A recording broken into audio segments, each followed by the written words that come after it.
Hi, I just wanted to comment a little bit about this strange phenomenon that I've been noticing for the past uh, year or so. I guess um, when the California wildfires broke out in, I guess it was November of 2017.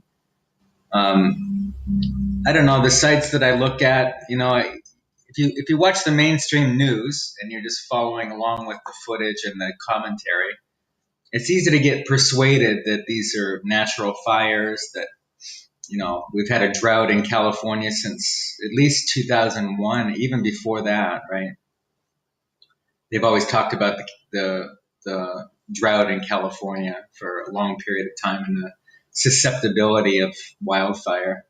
When I was in university, I actually worked for a ecological restoration institute as part of the forestry program on campus. So I studied forest fires. I actually did a lot of work with analyzing forest fires, putting together uh, videos talking about the dangers of forest fires.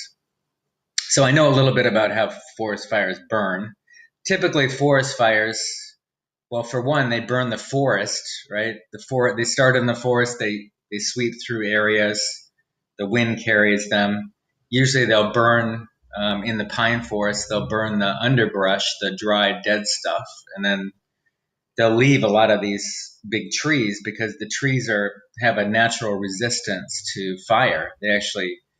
Uh, they need periodic fires to germinate the seeds in the pine cones for the ponderosa pines anyway. But we have neglected our forests for many years. After they clear cut everything at the turn of the century, there's something like 5% of the world's or the America's forests are left. They're old growth forests, but the rest were decimated through timber, right? So what we see in the forest in the West, uh, except for a few areas, is this the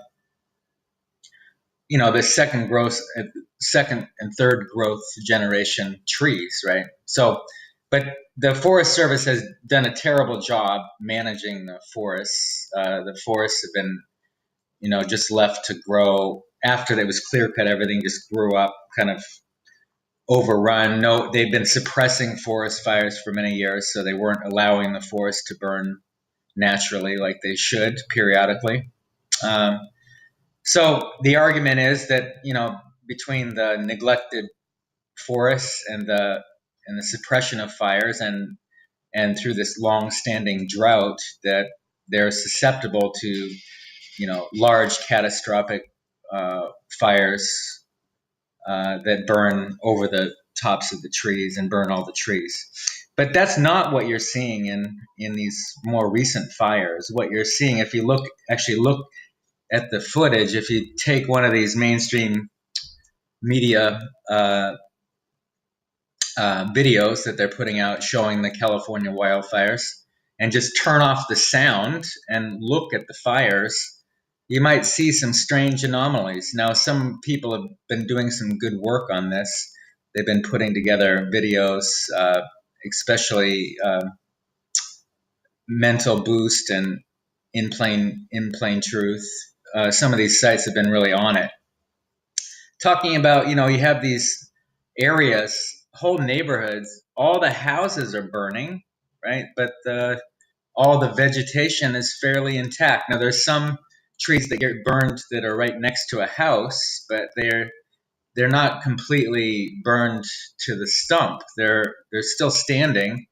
Their pine needles get singed, but they're still standing. But the house is completely obliterated. We're talking about all the marble countertops. We're talking about the toilets, the bathtubs, all the appliances. We're talking all the metal is melted. The cars are. I mean, if you look at some of the footage of these cars, it's just remarkable. And metal doesn't even melt till up to 2,500 to 3,000 degrees, and the normal house fire only burns at between 800 and 1,200 degrees. So anyway, you can do the math on that. I don't have all the numbers at the top of my head, but you look at some of the aftermath of these fires, and you got to think for yourself about how the unlikelihood of the entire neighborhood burning, these houses burning completely to the ground, and the vegetation still standing. There's a lot of aerial shots out there.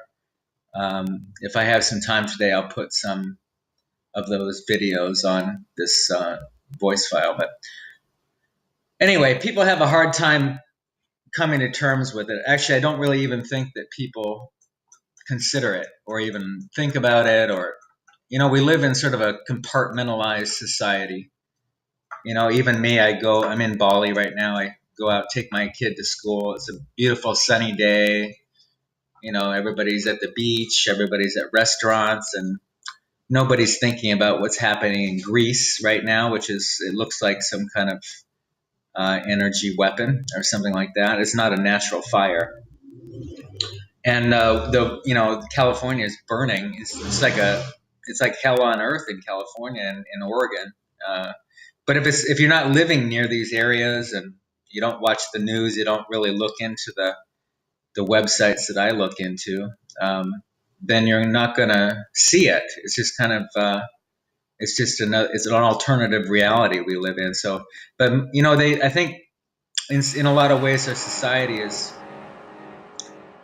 been conditioned to kind of compartmentalize everything, right? So if it's not in your interest, if you're not interested in it, you just can avoid the whole issue, right?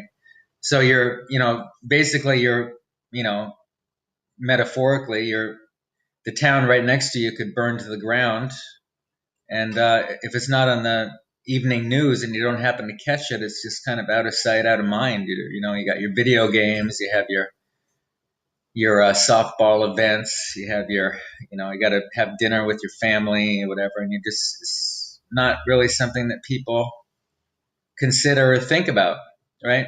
And so it sounds crazy when people bring up this kind of information. Like, I post some information, I'm sure that not many people are watching. Judging by the last video I put out, it only had 16 views. I understand there's a lot of information out there. I don't have time to look at everything, but you kind of self-select about what you, based on your own understanding, what you're interested in. And so people sort of neglect everything else. We live in a bubble.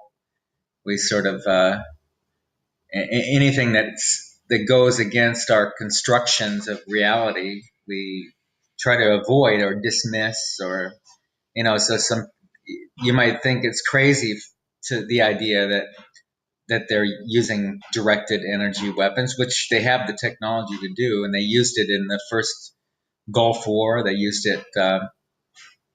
They've had that technology for a long time. So the technical part of it, you can look into that. There's a lot of videos on that and information about directed energy weapons. But the fact is that there's something going on. This is not a natural wildfire. Some of it might be. There are some actual forests burning, but there's a difference between the forest burning and what you're seeing in these neighborhoods. You're seeing whole subdivisions being completely obliterated, and all the trees are still standing, and a lot of them are green. So it's just selecting the houses, which is the least likely to burn first. So now why they're doing it, I don't know. That's a good question. There's a lot of information about Agenda 21. People can call that a conspiracy theory. I don't know. I'm on the ropes. There is an agenda at work in the world. Silent weapons, quiet wars is what's going on, and why they're doing it and who's doing it. That's a question we need to be asking ourselves very seriously. Because maybe you don't live in California, maybe you don't live in Greece, maybe you don't live in Portugal, maybe you don't live in Sweden, but these are people's lives that are being destroyed, and it's not accidental. It's not a natural occurring wildfires. There's so many of them. Something like 60 wildfires arrived in Sweden all at once, and Sweden is the least likely place to have wildfires, right? Now, I have some theories about, you know, why, who, and how they did it. I think part of it's this geoengineering project that's been going on since at least the late 90s.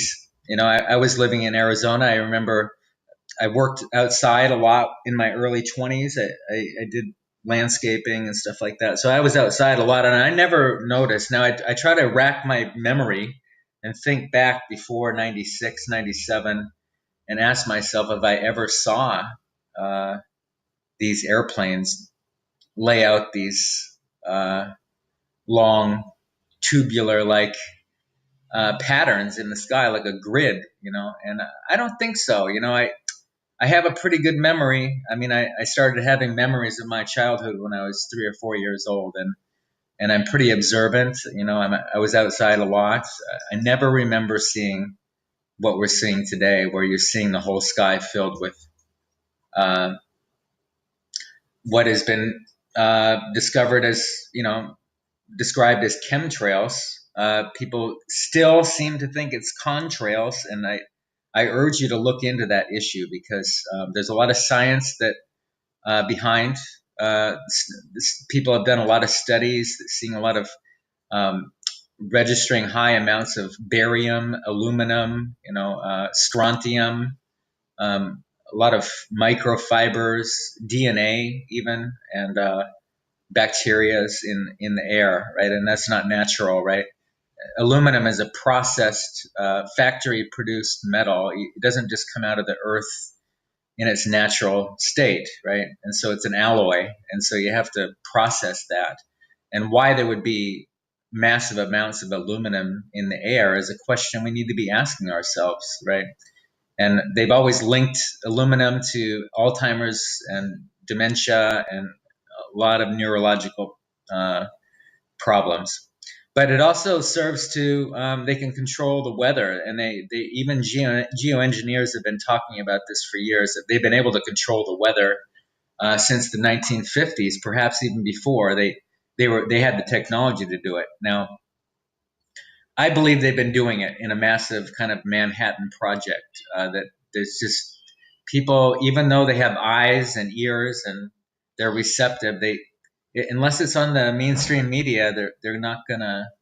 It's not gonna register, even if they see it in front of their face. For some reason, they disassociate.